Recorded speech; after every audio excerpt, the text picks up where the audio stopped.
From Sofia to Krakow via Paris or London, a fog hangs over Europe. A cloud of pollution that not only spoils the landscape, but has dramatic consequences for people's health: respiratory problems, cardiovascular disease, lung cancer. Europe has already set caps on emissions from road traffic, industry, agriculture and coal-fired power plants, like those used in Poland. But it's not enough. Each year, air pollution causes 400,000 premature deaths in the European Union. As part of the new rules, MEPs have drawn up a list of 5 pollutants they say should be subject to stricter caps by 2030.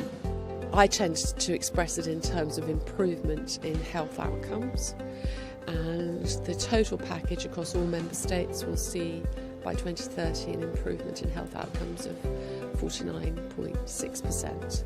So that's almost half of the problems that we have now eliminated. Medical procedures, sick days, falling agricultural yields. Aside from the health effects of air pollution, the economic costs are also considerable, amounting to 330 to 940 billion euros per year. The EU's new climate targets now need to be implemented by member states between 2020 and 2030.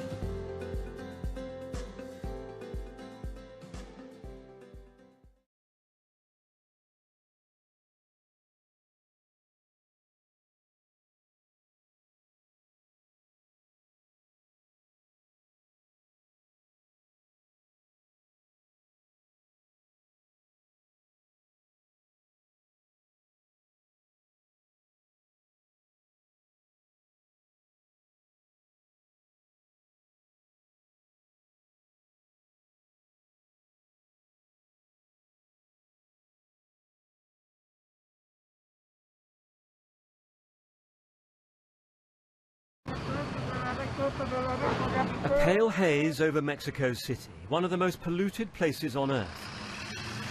It's well known that exhaust fumes can trigger breathing difficulties, heart trouble, even premature death. But now a new study raises another worrying possibility.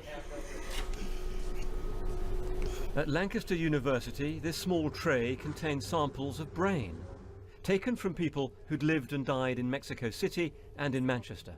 And too small to see with the naked eye are tiny traces of pollution, particles of iron. We can identify that there are millions of these magnetic pollution particles in the brain.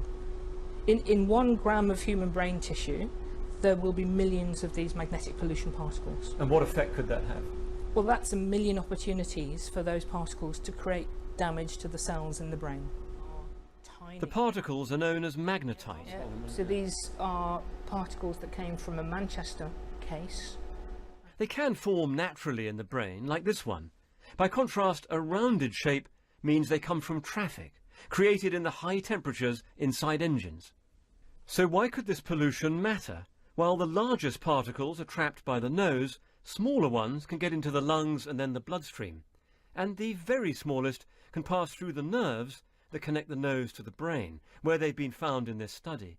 So it's possible, but not confirmed, that they may encourage what are called plaques to develop, breaking the connections between brain cells, as you get with conditions like Alzheimer's.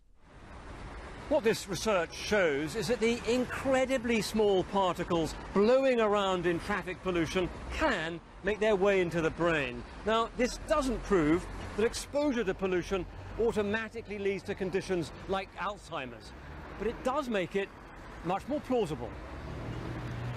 It's early days for this research, and no one really knows if there is a link. This study shows us, I think for the first time, that pollutants like magnetite can get into the brain. That's obviously important, but what it doesn't tell us is whether they have any role in the development of Alzheimer's disease. That's just something we don't know. This study does not itself have answers. Instead, it opens a whole new avenue of research into possible connections between traffic and the brain. David Shukman, BBC News.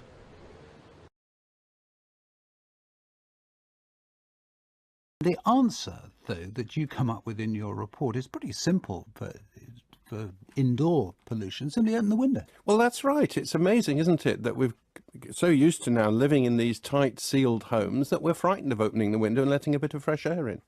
But we're frightened for quite good reasons when it comes to the cost of heating, I suppose. And we do spend, I mean, it's not, people aren't doing this for fun, are they? They're doing it because they do want to seal in the heat. You're saying open the window and then close it again and you're not going to lose it. That's right. And 2 or 3 times a day does no harm whatsoever. Of course, house building, of course, is important as well. And we're still building houses close to busy roads, and we're getting air pollution coming directly into the houses from there as well. And that then takes us outside and to the roads, and obviously to diesel, which is a major contributor. Diesel is a real problem, and it's the oxides of nitrogen from diesel. I mean, 50% of the car fleet in the United Kingdom is now diesel engine run, compared to only 14% in 1995. So it's a massive increase, really. Is it fair to say that we have concentrated on the threat of climate change, on carbon emissions, and that has led to us, obviously, with diesel cars, with wood-burning stoves, actually, as well, inside, that it has led us to take our eye off the more immediate problem, you could argue, of killing ourselves through pollution?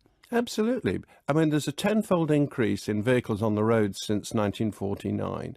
And when you can see these cars piling up on the way to school, taking their children, the fumes directly from the vehicle in front are being vented straight into the car and exposing the child. And yet we're ignoring this, and this is quite incorrect, really.